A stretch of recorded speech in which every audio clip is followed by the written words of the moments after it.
I have the pleasure to continue GDV's finance talk. Solvency II is the part of the insurance regulation that has been debated over the 10 years, to the max. Solvency II has come into force almost 10 years ago, that was 2016, and has undergone several reviews since then. We're currently facing one of the major reviews of Solvency II. That is a review affecting all three pillars at entity level and at group level. Whereas the directive for the review has passed the entire legislative process, the delegated regulation is still subject to discussion and is waiting for its finalization.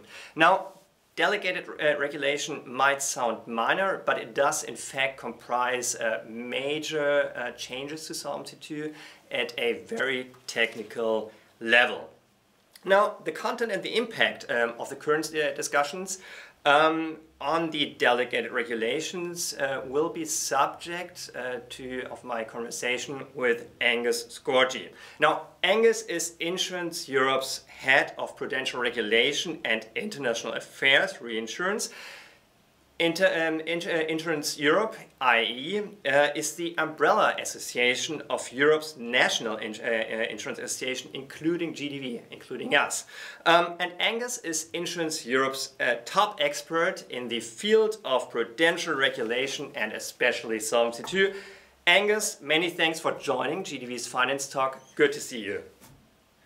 Hi, Goetz. Yeah, thank you very much for inviting me to this debate this morning.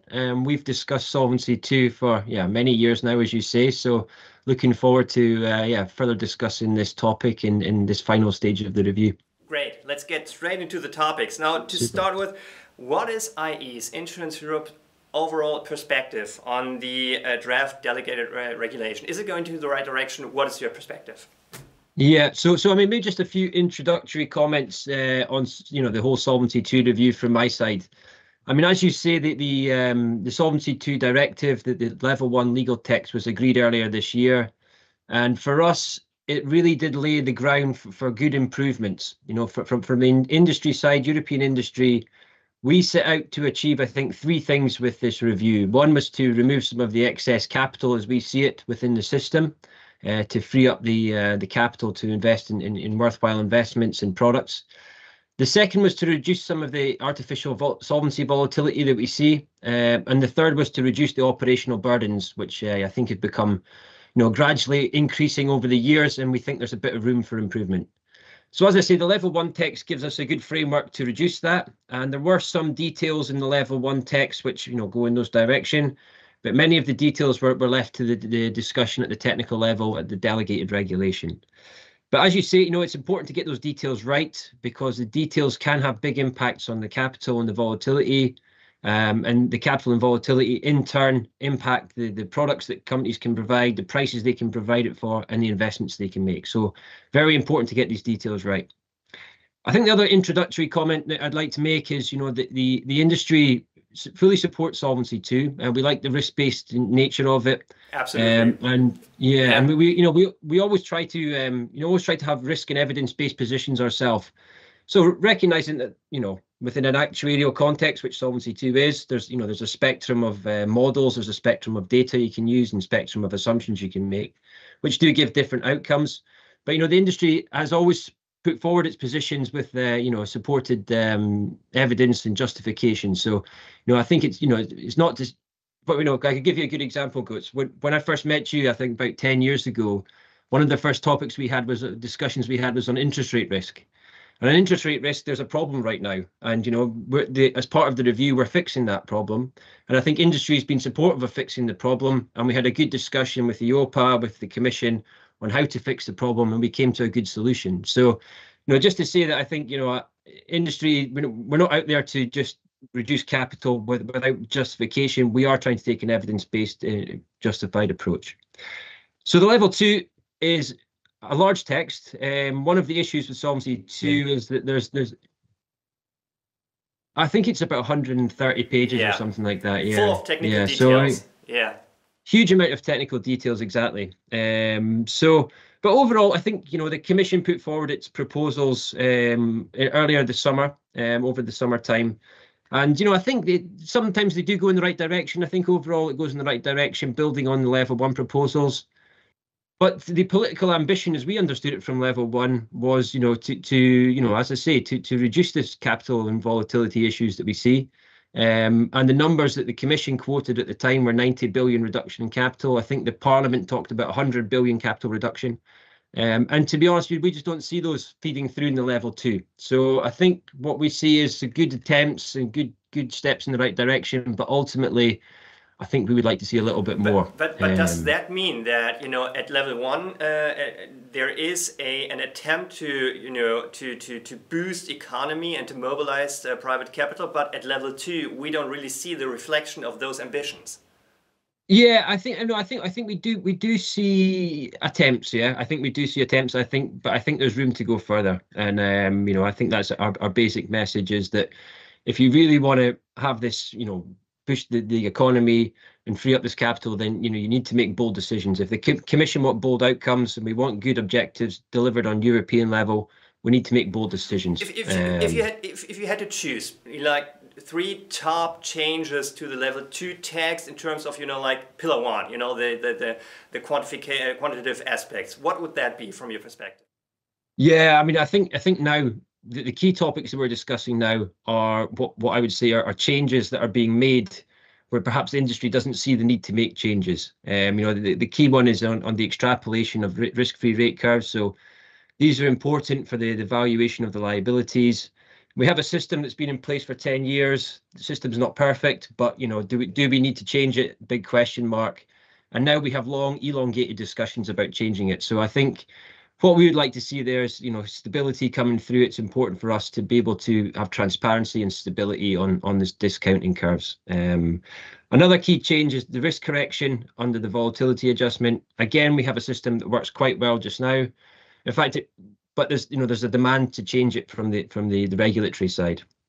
So I think for us, we don't see the huge need to change that so much, but we try to make proposals in the right direction and hopefully come up with something that keeps the balance sheets of the company stable so they can continue to take the long-term perspective. And then the third one, I think, where we would like to see a bit more change is on long-term equity, where we're trying to find the right criteria to give the prudential comfort to the supervisors that the equities that the companies invest in are actually long term. And now, ultimately, the issue there is the more criteria we have, the more difficult it is to satisfy. That hurdle is to satisfy, which means the companies can't really take advantage of it. So I think getting the balance right there is also important for us. Well, let's talk about balance, but not when it comes to pillar 1 aspects, but let's let's take a look at it like in a broader sense. We have a wide variety of players, market players, small, big, different legal forms, different business lines. What is Insurance Europe's perspective? What is your perspective on reflecting the variety in Solvency II, especially when it comes to proportionality? Yeah, no, I mean, as you say, there's a huge amount of different company sizes, different perspectives in the market. And that's, that creates a lot of complexity, but, trying to remove some of that complexity is also one of our objectives, I think, both from our side, the regulatory side as well. We have seen some good progress on proportionality for very small companies. And I think, a lot of work went in there to try and create this new criteria for what we call small and non-complex undertakings. I think some good work was done there, and, I think everyone worked together to get a good outcome. But the issue is that it just affects a very, very small number of players and doesn't really impact, the even smaller, medium-sized companies. So we would like to see a bit more in the way of proportionality for medium-sized companies, shall we say, those that don't classify for being very small, and even the big players as well. I think, one of the challenges we have that we haven't delivered on as in the review is reducing reporting burdens. And that affects big companies, small companies, everyone. The classic example, I know in the GDV you've done some work on this as well, is the SFCR. And, it's a report that's barely read by anyone, but all companies have to produce it every year. And after 6 years of discussion, we've come up with this idea of having 2 SFCRs instead of one, and, one for the market, one for the policyholders. But I think for us, there's still a lot of information in there that's probably redundant and unnecessary. And, you could argue that that's, just copy paste from other reports or what have you. But at the end of the day, it's still burden for the companies. They still have to check it. They still have to get it approved. So, I would have liked to have seen a bit more effort going into reducing the burdens and the reporting burdens for companies. You know what my classic example is, there is the ambition to cut down bureaucracy by 25% when it comes to reporting. Now you have 4 quarters, Q1, Q2, Q3, Q4. Just get rid of Q4 and then you have 25%. It's as easy as it is. But yeah, it's just a challenge. I mean, I could give you another very straightforward example. There's one called there's a provision in Solvency II called the duration-based equity risk submodule. One company in the whole of Europe has only ever used this risk module. Every company has to report whether they use it or they don't use it and the impact of using it. So, I mean, it's just, I think that just shows that there perhaps wasn't enough rigor put into reducing the reporting burdens, because if we still have to report something that's never used by anyone, I think, more could have been done, shall we say. Now, Angus, sustainability. Sustainability aspects have been integrated into Solvency II or will be integrated in Solvency II. Is that an additional burden or does it do any additional value? I think, I think we have to reflect that sustainability it's an important aspect. I think insurance companies are very behind in sustainability, but we also have to reflect that Solvency II is a prudential framework, and there's a limitation to what Solvency II can do to help the world at large and help society's issues. So, for example, one of the provisions was to review the NatCat calibration. So, obviously, flood risks affected by climate change. So it's right that we check the flood risk parameters, we check the flood risk capital requirements regularly to make sure that they are correct and they do reflect the latest science. But at the same time, writing multiple reports about about sustainability that probably are duplicative in some respects or not well read, then I'm a bit skeptical around how much that actually impacts, how much benefit that is for society. So I think it's important that we've reflected on it. I think the Commission came forward with some good proposals that I think as an industry we broadly agreed with, but we have to recognise the limitations and be realistic around what Solvency II can do. So it's again the narrative of a balance. We need to find the right balance between all the aspects, right? Exactly. Okay. Yeah. So, Angus, in one sentence, where do you see the biggest need for improvement in the Solvency II review? Well, for me, I think the challenge of the review has been that we have, in some respects or many respects, just created a lot more complexity to the system and a lot more burden. Now, some of it's justified, others I think are really probably unnecessary completely.